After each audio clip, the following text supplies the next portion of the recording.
Hello everyone, this is Michelle here. In this video, I'm going to go through an example with you on Moody diagram and Darcy's equation. So this example is on page 199 of our textbook. It's problem 827. Let's have a look at this question together. So what do we have? We have water at 75 degrees Celsius. And it's flowing in a hydraulic copper tube, and they gave us the dimension here, and they gave us the volume flow rate. We know these 2 points are 45 meters apart from each other, and it's a horizontal tube. So the question is asking for the pressure difference, delta P, in between point 1 and point 2. Okay, so a question like this, how are we going to solve it? Of course, we're always going to start from the general energy equation. So let's do it together. So we have solution.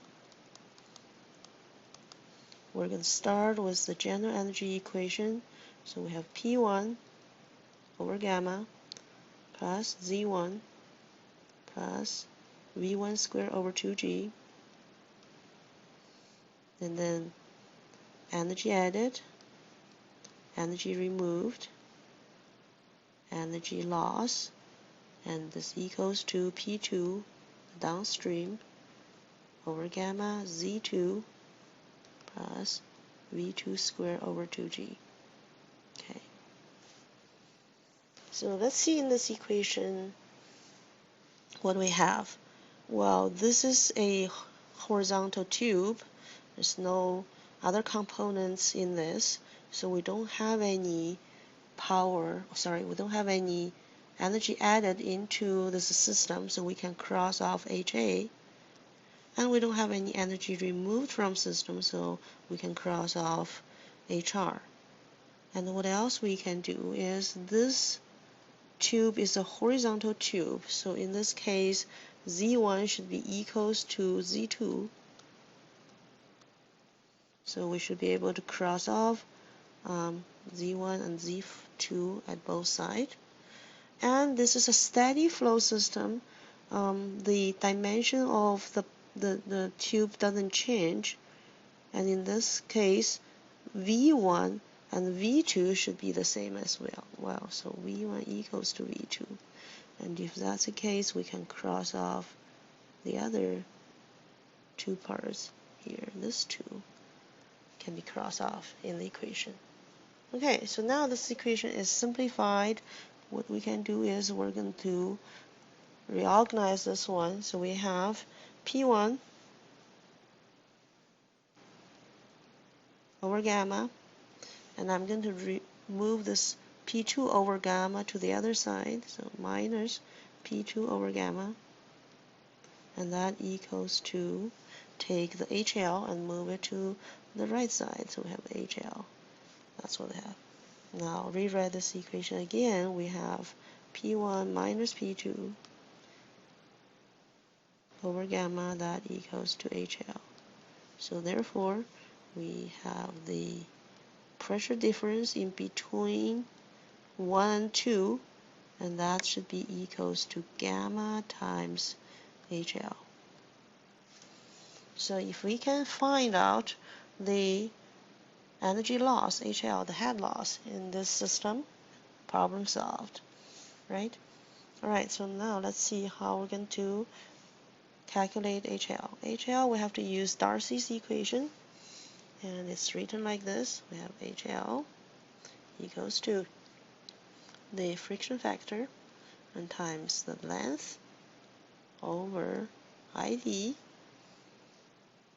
and times V squared over 2G. So that was Darcy's equation. Alright, so in this equation, the unknowns so far are the friction factor here, F, and the velocity here, right? We know the length already, and I think we can figure out the diameter as well.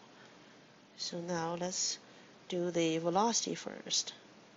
Velocity is related to the volume flow rate. So we have the Q dot over A.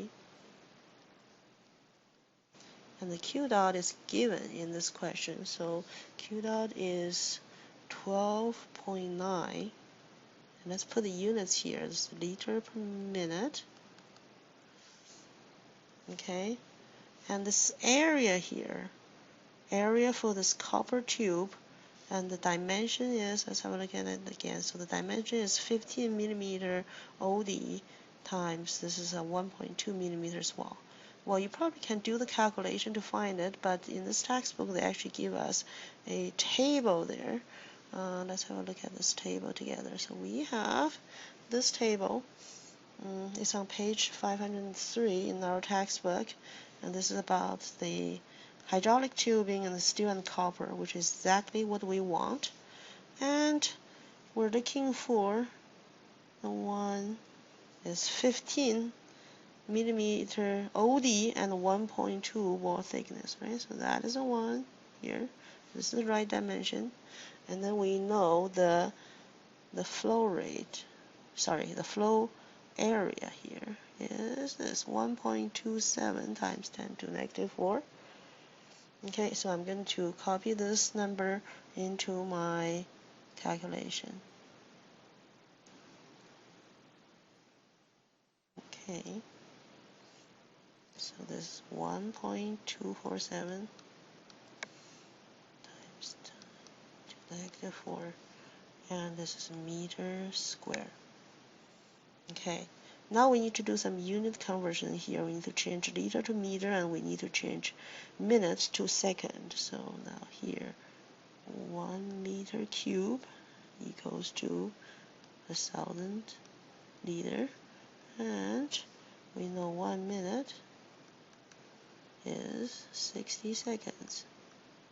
So here we go, and we got number 1.724, and the unit is meter per second as velocity. Okay.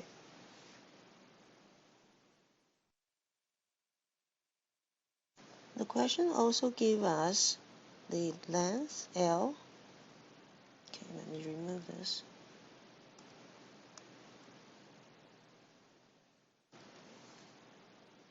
The length in between A and 1.1 and 2 is 45 meters. And the diameter here, well, we need to figure out the diameter, and it's also in the, it has to be the IDs. Okay, so let's go back to the copper hydraulic tubing, and the ID here, this is given, is 12.6, right? So let's go back. It's 12.6. Oh, sorry.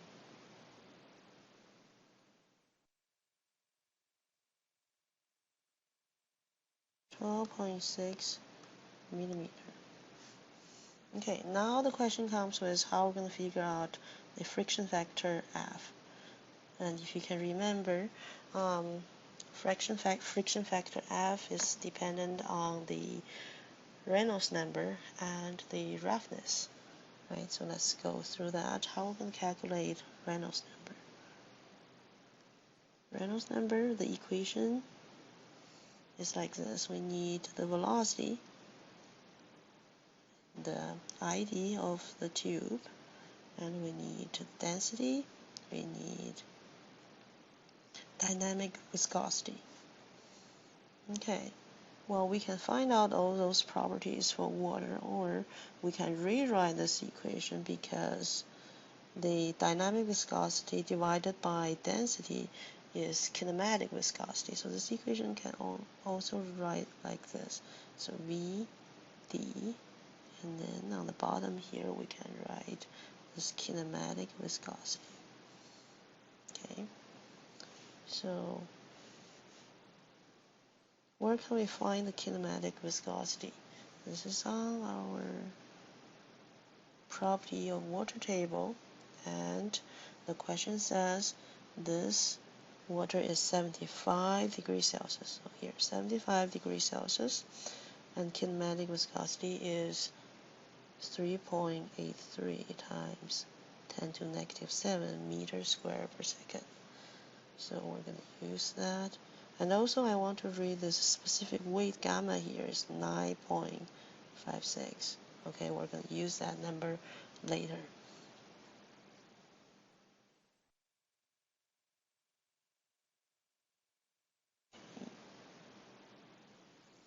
So let's write down the numbers. We have velocity 1.724, and we have the diameter is 12.6. This is in millimeter. I want to convert it to meter, so times 10 to negative 7, or divided by 1,000. And then the kinematic viscosity we just read is 3.83 times 10 to negative 7 meters squared per second.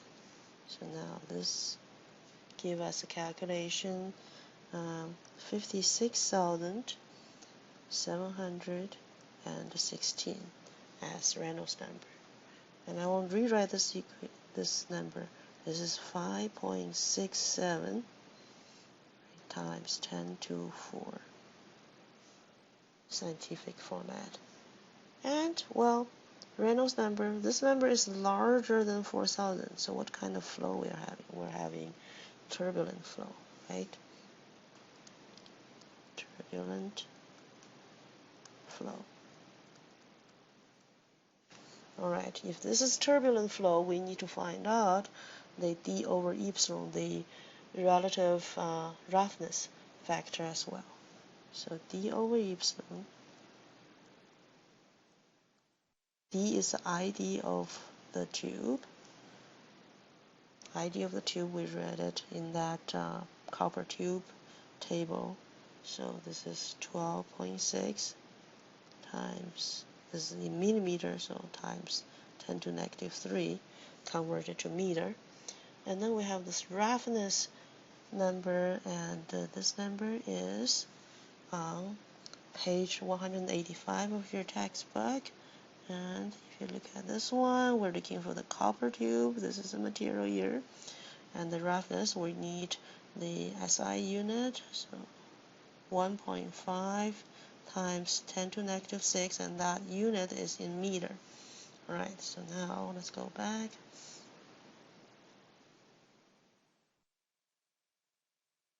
This is 1.5 times 10 to negative 6, and the result is 84,000. This is dimensionless number. Okay.